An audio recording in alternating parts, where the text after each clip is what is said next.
How much information should a client expect in a good psychic reading? How much is too much or not enough? I'm Corbie Mitleid, and this is the Psychic Yellow Brick Road.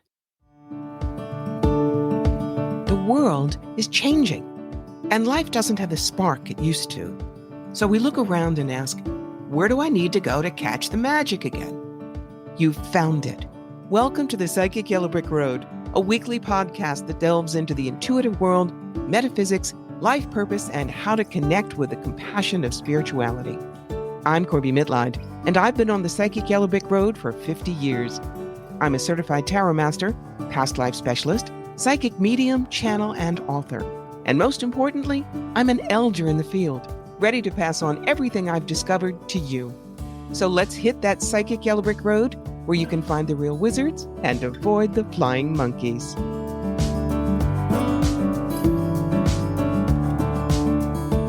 Can a reading be too vague or too specific? You know, we readers always try to hit the sweet spot for our clients. Enough information to move ahead with, but not so much that they think they can't get out of bed without specific instructions from their friendly local psychic. I got 2 questions recently that worked both sides of the Yellow Brick Road. The first one was from Gail. She asked, when a reader states that they'll deliver detailed answers, what does that mean? I asked several questions recently and paid for a detailed reading, and each answer was about 5 to 10 short sentences in length. I guess I expected a bit more. The answers were so vague in general. For example, when I asked which past life is affecting me the most in this life, she said, I feel that in your last life you did not complete what you wanted to. In this life you are still working on this. In your opinion, is this detailed? I understand that the answers to life aren't usually handed out, that we need to discover things for ourselves. But if a reading offers nothing that's helpful, is there a better way to phrase questions or seek qualified psychics? Secondly, I had a dream last night that could have been a past life experience, and it was traumatic. The dream could answer a lot of questions I have about myself and why I fear intimacy. Is it possible for a reader to home in on a specific past life, sort of a way to validate that my dream really was a past life experience?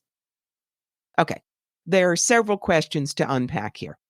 First, what constitutes a detailed reading? Second, how do you make sure you're getting a good one? And third, can a psychic help you understand a dream and tell you if it's a past life? All right, let's go right to the past life situation, since that seems to be the most pressing for Gail. A past life, even if only described in a few sentences, should give a client a definite feel for character or personality, a time period, maybe a country, and a little bit about why this is important to recall during this incarnation. Here are some examples.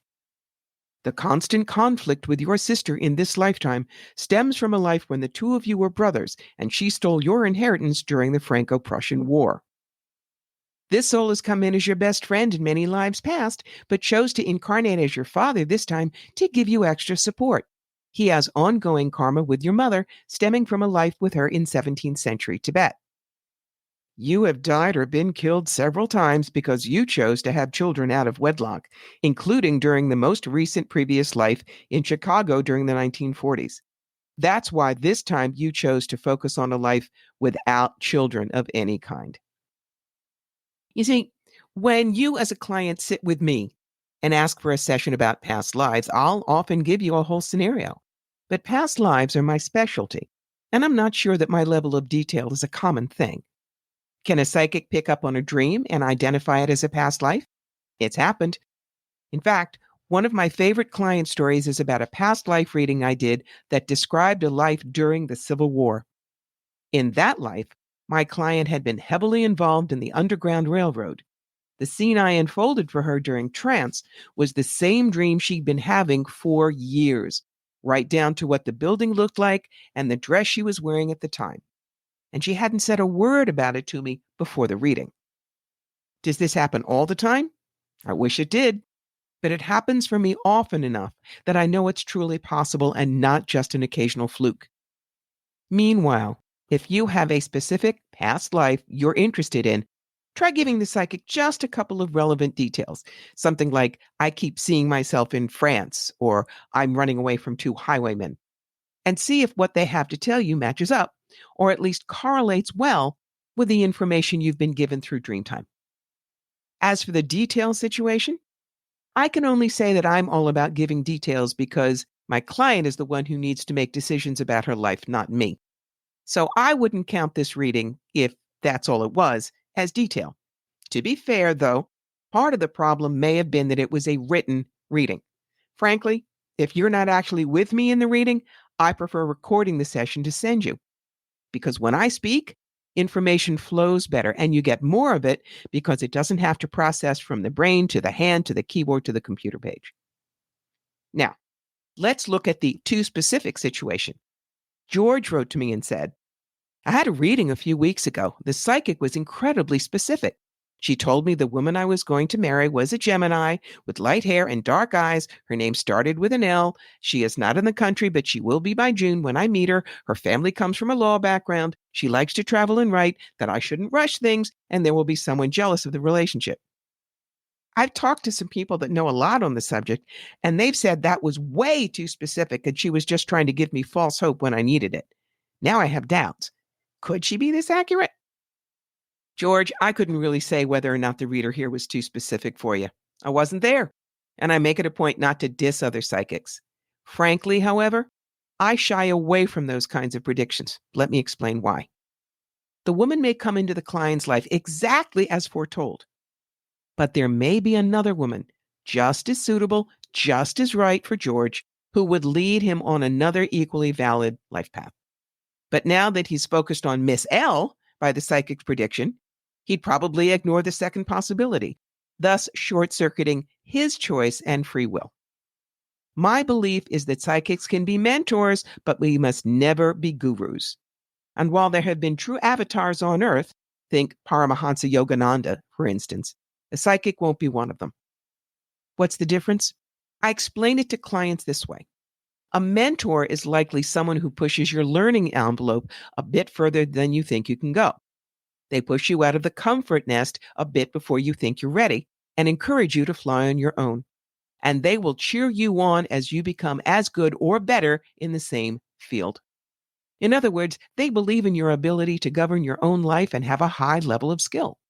A false guru, on the other hand, often has all or nothing rules to follow and urges you to believe that they, and they alone, have all your answers. Sooner or later, their followers find out they're nothing but ordinary folks with feet of clay, and they're rapidly toppled from their pedestals.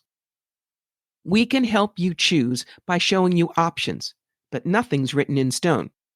Even the order in which you do your errands can shape a future. For instance, if you go to the grocery store before the pharmacy, you could be hit by a truck. Reverse the order of the errands, the truck and you are nowhere near each other, and you live. Yeah, I have testimonials that tell me how accurate I am that things happened in the order in which I talked about them during a reading. I'm pleased to hear that, but I deliberately don't focus on my percentage of accuracy because then I'm concentrating on me, my ego, and my statistics. And my work is not about my ego at all. I am not important.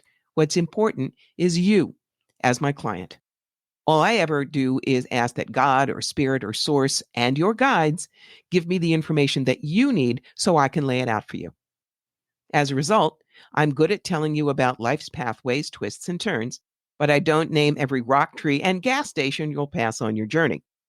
All that said, there are some people who make a practice out of predicting this way, and they can be accurate, but I wouldn't choose to allow a perfect stranger to blueprint my life that way.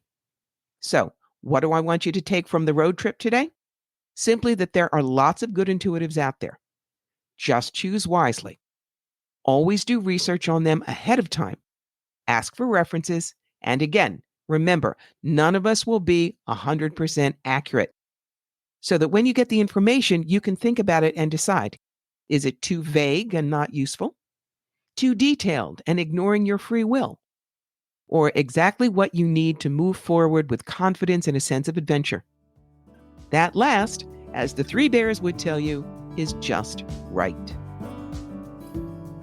I've been guiding friends and clients since 1973. I love showing you opportunities and how to grab them, where the tough stuff is and how to get through it, and handing you your toolbox through tarot and oracle cards, past life exploration, spirit guides and angelic conferences, and mediumship. My website, CorbieMitleid.com, is full of articles, blogs, where to find me for live appearances, and where to listen to me as I guest on other podcasts. There's a full menu of readings, from short burning questions all the way up to the jewel in the crown, my soul plan readings, which are based on the work I did with Robert Schwartz. Whether it's general questions about your life in practical terms, romance readings, business consultations, discovering your sentence of passion, or digging into that single challenge that has run through your life, you can find the appointment that's right for you.